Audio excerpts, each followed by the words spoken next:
The morning sun cast long shadows across the courtyard of Kensington Palace as Prince William adjusted his formal navy uniform one last time. His hands trembled slightly as he fastened the golden buttons, each one feeling heavier than the last. Today was different from any other royal engagement he had ever attended. Today would mark a moment that would forever change the course of the British royal family. Kate stood by the tall windows of their private quarters, watching the early morning preparations outside. Her elegant black dress seemed to absorb the sunlight streaming through the glass. She had chosen it carefully, knowing that every detail would be scrutinized by millions of people around the world. The pearls around her neck belonged to Diana, William's mother. Wearing them today felt like carrying a piece of history into an uncertain future. The couple had barely spoken since waking up. There were no words that could capture the weight of what lay ahead. William approached Kate slowly, placing his hand gently on her shoulder. She turned to face him, and for a moment, they were not the Duke and Duchess of Cambridge. They were simply two people facing the most difficult day of their lives together. Outside, the world continued as normal. People hurried to work, children played in nearby parks, and tourists gathered, hoping to catch a glimpse of royal life. None of them knew that behind the palace walls, a decision had been made that would send shockwaves through the monarchy and touch the hearts of people across the globe. Kate's phone buzzed with messages from her sister Pippa and her parents. They all wanted to offer support, but she couldn't bring herself to read them yet. The reality of the situation felt too overwhelming. She had always known that marrying into the royal family would bring challenges, but nothing could have prepared her for this moment. William walked to his desk and picked up a letter that had been sitting there for weeks. The paper was worn from being handled so many times, read and reread until every word was burned into his memory. It contained details that would change everything they had built together, everything they had worked toward as representatives of the crown. The palace staff moved quietly through the halls, their usual cheerful chatter replaced by hushed whispers and concerned glances. Even they could sense that something monumental was about to happen. The head butler, who had served the family for over 20 years, found himself pausing outside the royal couple's door, wondering if he should offer assistance or simply give them space. As the clock tower chimed 9 times, Kate finally broke the silence. Her voice was barely above a whisper, but in the quiet room, every word was clear. She spoke about duty, about sacrifice, and about the impossible choices that come with royal life. William listened intently, his blue eyes never leaving her face, knowing that these might be among the last private moments they would share for a very long time. The decision they faced was not just personal, it would affect their children, the institution of the monarchy, and the millions of people who looked up to them as symbols of stability and tradition. They had spent sleepless nights weighing their options, consulting with advisors, and trying to find a path that would honor both their responsibilities and their deepest convictions. Kate moved away from the window, sat on the edge of their bed, the same bed where they had shared so many conversations about their future, their hopes, and their dreams for their family. Now, those dreams seemed fragile, hanging in the balance as they prepared to step into the public eye one final time. As the royal couple the world had come to love and admire, the black car pulled up to the entrance of Westminster Abbey exactly at 11:30. William and Kate sat in the back seat, their hands intertwined, but their eyes focused on different windows. The crowds outside were larger than anyone had expected. Thousands of people lined the streets, many holding flowers and handmade signs expressing their love and support for the royal couple. Kate squeezed William's hand as they approached the historic building where they had been married just over a decade ago. The same bells that had rung in celebration of their wedding now seemed to toll with a different kind of significance. The irony was not lost on either of them that they were returning to the place where their public life together had begun, now to mark what felt like an ending. The Archbishop of Canterbury waited at the entrance, his face solemn but kind. He had baptized their children and had been a source of spiritual guidance during their most challenging times. Today he would help them navigate this unprecedented moment in royal history. As they stepped out of the car, the crowd's cheers, mixed with something else, a sense of sadness that seemed to ripple through the gathered masses inside the Abbey. Representatives from around the world had gathered. Prime ministers, presidents, and royal family members from other nations filled the ancient pews. The Queen sat in the front row, her face composed, but her eyes revealing the depth of her emotions. She had weathered many storms during her long reign, but this felt different, more personal, more painful. Kate's parents sat nearby, her mother Catherine fighting back tears as she watched her daughter walk down the aisle with a grace and dignity that made her heart swell with pride even. In the midst of heartbreak, her father Michael kept his arm around his wife, offering silent support while struggling with his own emotions. The service began with hymns that had been carefully chosen for their meaning and their beauty. William's voice wavered as he sang, memories of happier times in this same building flooding his mind. Kate stood beside him, her voice strong and clear, drawing strength from the music and the presence of so many people who had traveled from around the world to be with them. The time came for William to speak. He stepped forward to the lectern with measured steps. His prepared remarks had been reviewed by palace officials, but as he looked out at the sea of faces before him, he made a decision that would surprise everyone, including Kate. He set aside his written speech and spoke from his heart. His words were simple but powerful, speaking about duty and love, about the impossible choices that sometimes define our lives, and about the courage it takes to follow one's conscience even when it means disappointing those we care about most. His voice grew stronger as he spoke, and by the end, there was not a dry eye in the Abbey. Kate watched her husband with a mixture of admiration and sorrow. She had always known that he possessed a rare combination of strength and sensitivity. But seeing him stand before the world and speak his truth with such honesty and vulnerability reminded her why she had fallen in love with him in the first place. The Archbishop's response was equally moving, speaking about the nature of service and sacrifice, about the different ways that people can serve their communities and their beliefs. He reminded everyone present that true leadership sometimes requires making decisions that are misunderstood in the moment, but proven right by history. As the service continued, photographers captured every moment, knowing that these images would be studied and remembered for generations to come. The way William and Kate looked at each other, quiet dignity with which they carried themselves, and the obvious pain beneath their composed exteriors told a story that transcended royal protocol and touched something universal about love, duty, and difficult choices. After the service, William and Kate walked slowly through the Abbey's ancient corridors toward a private reception room where close family members waited. Each step echoed in the stone hallway, a sound that seemed to mark the passage of time and the weight of the moment. Kate's heels clicked against the worn stones that had witnessed centuries of royal ceremonies, both joyful and sorrowful. Prince Charles stood near the tall windows, his face drawn with concern and confusion. As William's father, he had always hoped that his son would follow the traditional path of royal duty, but he also understood the personal struggles that came with life in the public eye.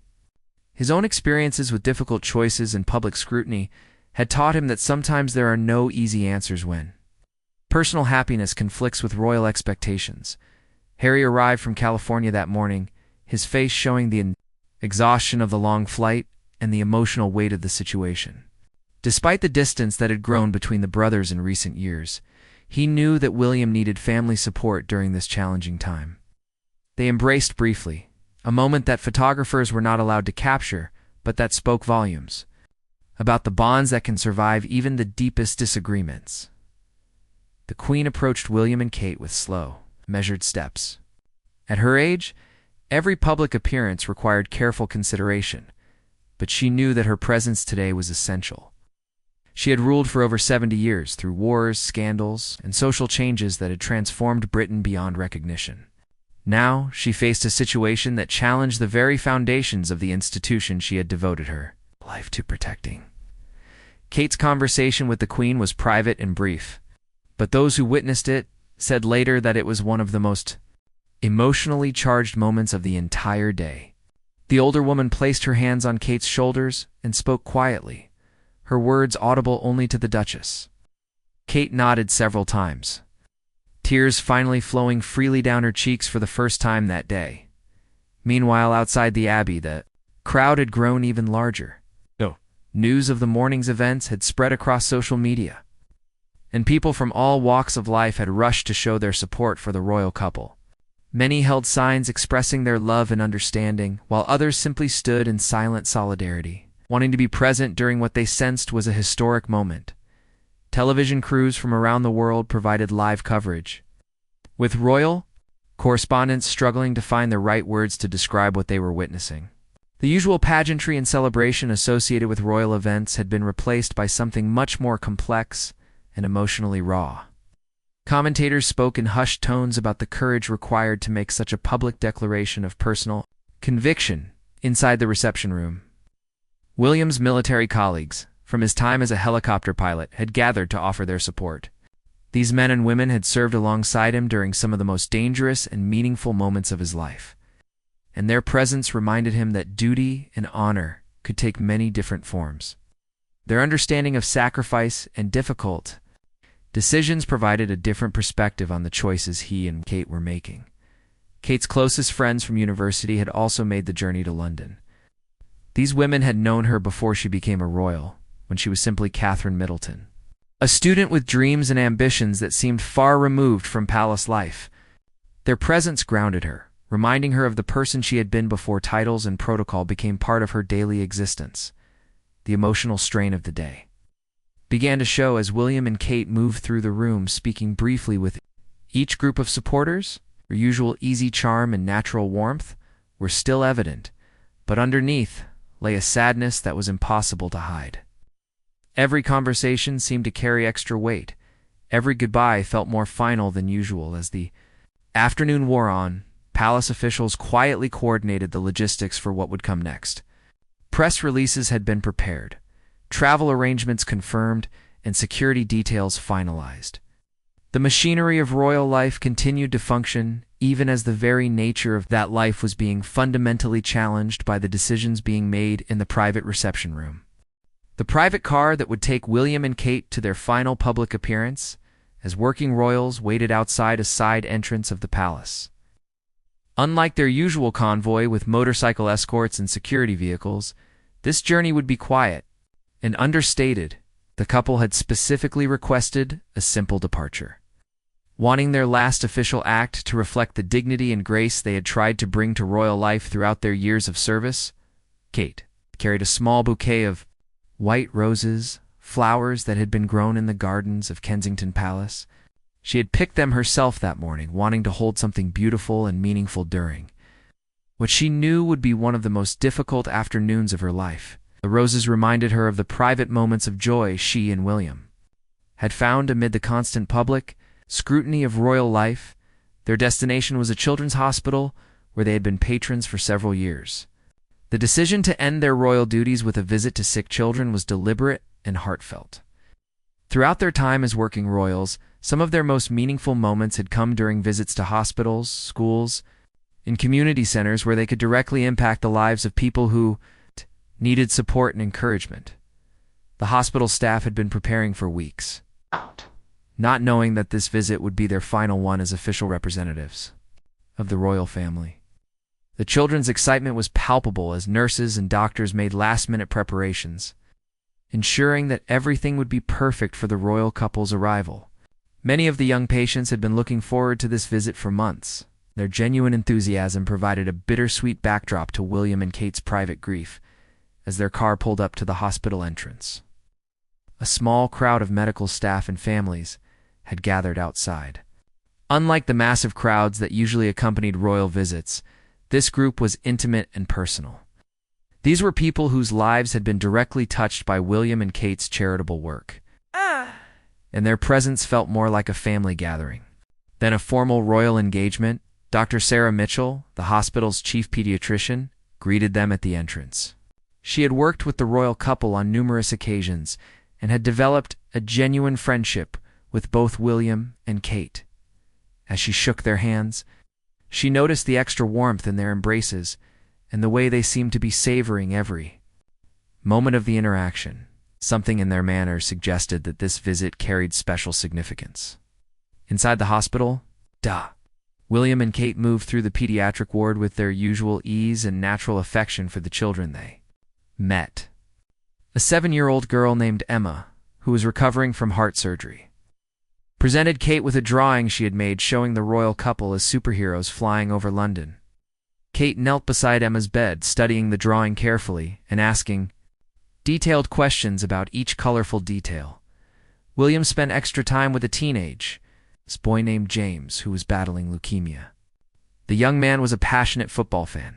William shared stories about his own experiences supporting his favorite team. Their conversation lasted much longer than the usual brief royal interactions. Observers noted how William seemed reluctant to move on to the next patient. The genuine connection between them was evident to everyone in the room. The hospital visit included a stop at the children's art therapy room, where young patients were working on a collaborative mural depicting hope and healing. Kate picked up a brush and added her own small contribution to the colorful wall. A simple butterfly that seemed to dance among the other painted elements.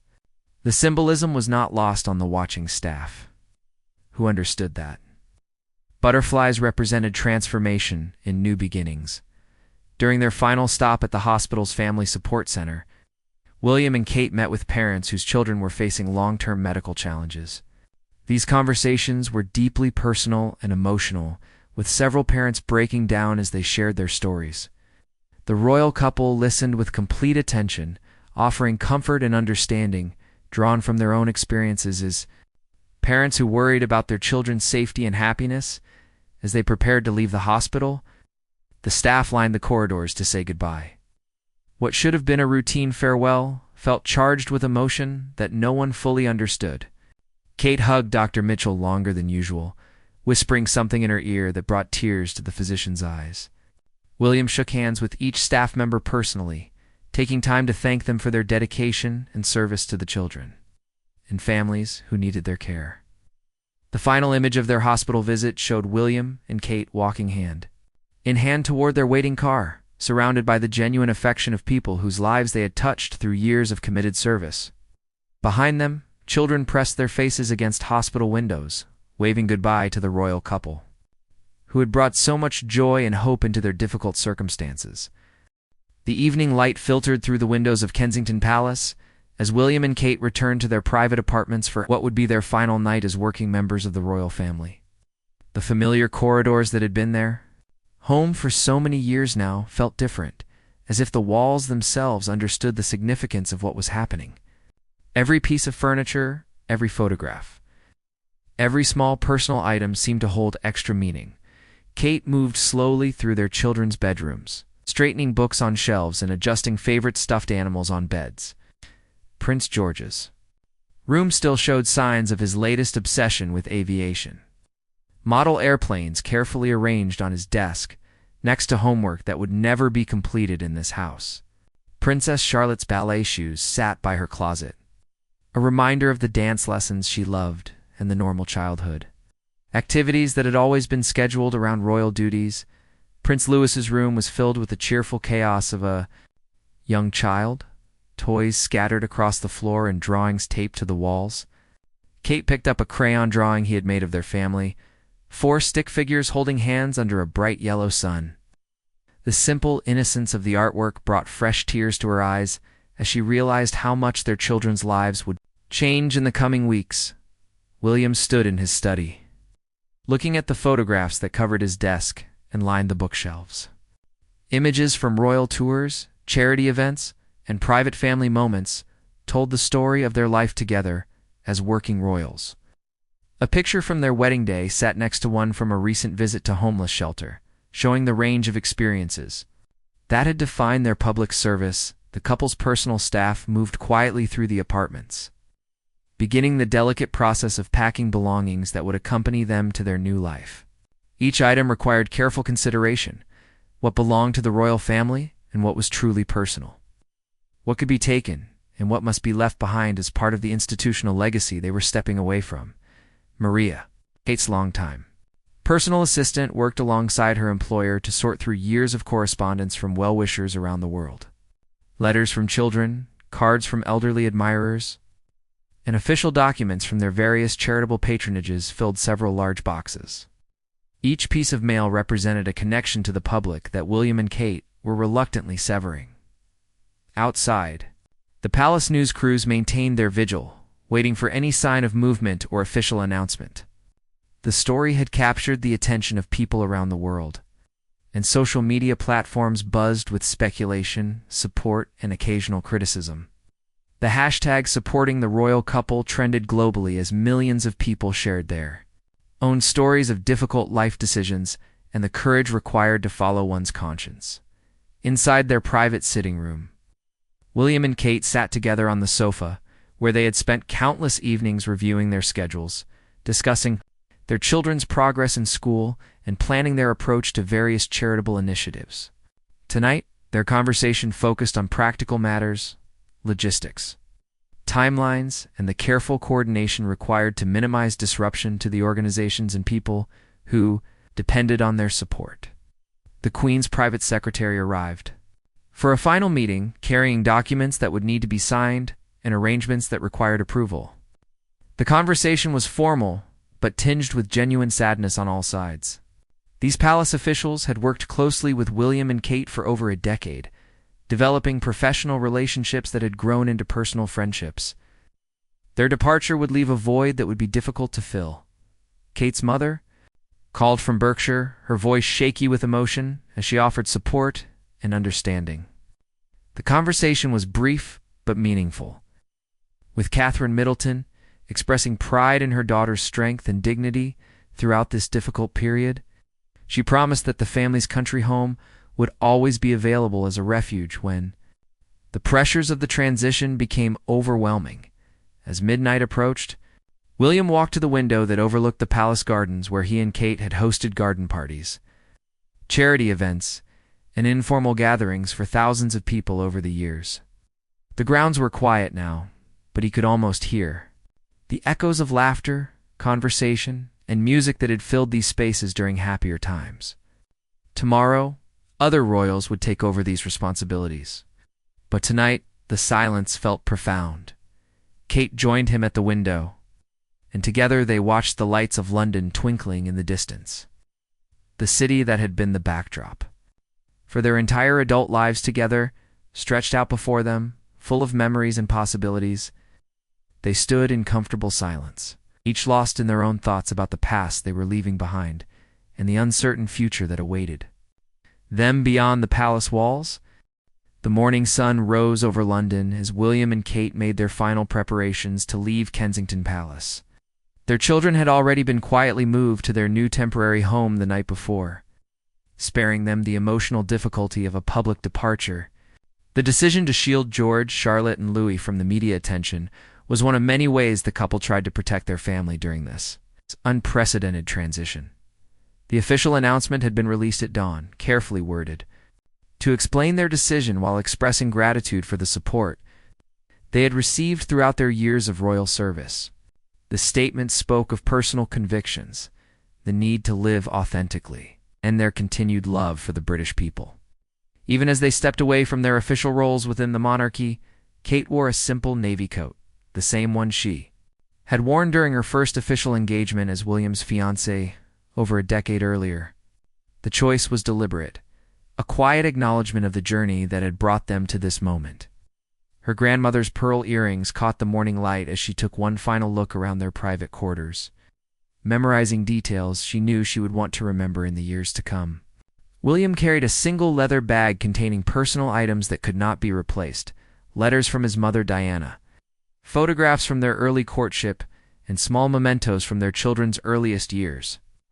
Everything else would remain behind, part of the institutional framework they were choosing to leave. The weight of that bag seemed to represent everything truly important in his life. Their security detail for the departure was smaller than usual, reflecting their new status as private citizens. The officers who had protected them for years struggled with their own emotions as they prepared for what would be their final assignment with the couple.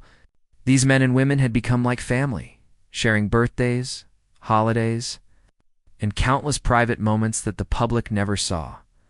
The car that would take them away from royal life was not the official state vehicle they were accustomed to using. Instead, they had chosen a simple, unmarked car that would allow them to blend into regular traffic as they began their journey toward privacy and a different kind of freedom. The symbolism was powerful. They were choosing to become ordinary people again, at least in terms of their public roles.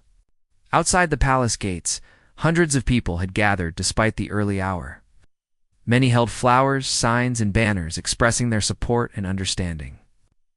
A young woman in the crowd held a homemade poster that simply read, "Thank you for everything," and the simple message seemed to capture the feelings of many who had watched William and Kate grow into their roles as representatives of modern monarchy. As their car pulled away from Kensington Palace for the final time, both William and Kate turned to look back at the building that had been their home and workplace for so many transformative years. The windows of their former apartments reflected the morning sunlight, and for a moment, it seemed as though the palace itself was bidding them farewell. The journey through London took them past landmarks that held special significance: the cathedral where they were married, the hospital where their children were born, the parks where they had taken family walks during rare private moments. Each familiar sight served as a reminder of the life they had built together in the public eye and the sacrifices they had made in service to duty and tradition. News of their departure spread rapidly around the world, with television networks interrupting regular programming to cover the unprecedented event. Royal correspondents struggled to find historical parallels for a working heir to the throne voluntarily stepping away from royal duties, making this moment truly unique in the long history of the British monarchy in countries across the Commonwealth. People gathered around televisions and computers to watch coverage of the departure. Many expressed sadness at losing two of the most popular members of the royal family, while others admired their courage in choosing personal integrity over institutional expectations. The global response reflected the deep affection that millions of people had developed for William and Kate during their years of public service. As their car disappeared into the London traffic, becoming just another vehicle among thousands of others navigating the busy streets, it marked the end of one chapter and the beginning of another. Behind them, the palace continued its ancient rhythms, but something fundamental had changed. The couple who had brought a fresh, modern approach to royal duty were now private citizens, free to write their own story without the constraints of protocol and tradition. The final image that would be remembered from that historic morning was not one captured by photographers, but rather the sight of two people holding hands as they faced an uncertain but chosen future together. Their love and commitment to each other remaining constant, even as everything else in their lives transformed. Around them,